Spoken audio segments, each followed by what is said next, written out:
Eto, mainit na balita. Eto guys, silipin natin ang mga luto na inihain ng Thailand basketball sa Gilas Pilipinas sa gold medal game. Mukhang hindi nasarapan ang Pilipinas sa luto ng host country, kaya isinuka ng Gilas ang laro pabalik sa kanila. Tara, pag-usapan natin yan ngayong araw. Pero bago yan, like and subscribe lang mga kabady para sa latest basketball news and highlights. Siya nga pala mga idol, sa mga naghahanap ng legit na Gilas jerseys at iba pang paraphernalia ng Gilas, pwede mong i-click yung product link sa gilid ng aking mga video at makikita mo na sa kanan ang lahat ng legit stores na nagbebenta ng mga high quality merch ng Gilas. Maraming salamat mga idol. Menu number 1, kinataang inang yan. Ito na ata ang isa sa mga pinaka malalang tawag sa kasaysayan ng SEA Games basketball. Paano ba naman? Kitang-kita naman na si Lish ang humila pababa kay Manzano sa screen na yan, pero si Manzano pa din ang tinawagan ng offensive foul.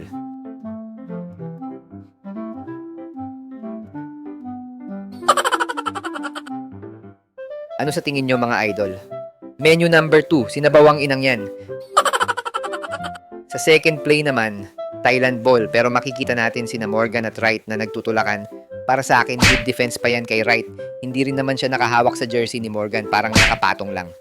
Ang nakakapagtaka dito, yung pag-swing ng siko ni Morgan kay Matthew Wright, pero hindi tinawagan niya ng referee. Instead, si Wright pa yung tinawagan ng foul. Ang gulo no? Menu number 3, pad thai ng ina nyo. Sa play naman na to, baseline possession ng Thai, hawak ni Morgan yung bola, nakadepensa si Manzano at Parks sa kanya. Wala namang contact o hindi naman sumundot si Parks kay Morgan, pero siya pa yung tinawagan ng foul.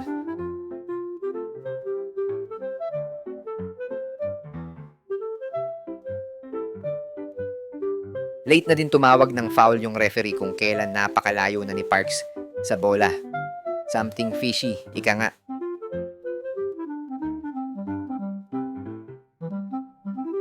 Pero hindi ko lang sure kung kay Parks yung foul or kay Manzano. Pero after kasi ng swing ng kamay ni Parks, doon na tumawag ng foul ang referee. Ano sa tingin mo, idol? Menu number 4, ginisang inang yan. Sa last na luto na inihain ng Thailand, isang mainit-init na travel ang hindi tinawagan ng referee kahit na nasa harap lang niya to nangyari.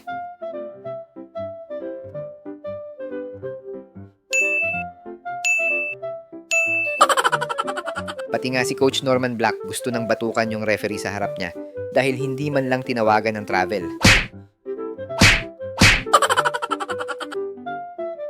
Mukhang hindi na nga travel yung ginawa ni Lish kundi bakasyon na.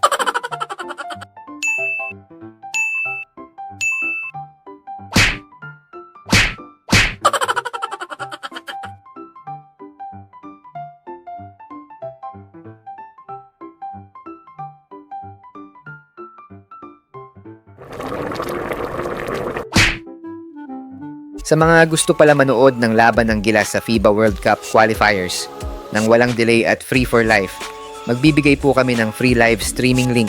All you have to do is i-like lang po ang aming Facebook at YouTube channel para mabigyan po kayo ng unlimited access sa mga sports games sa buong mundo.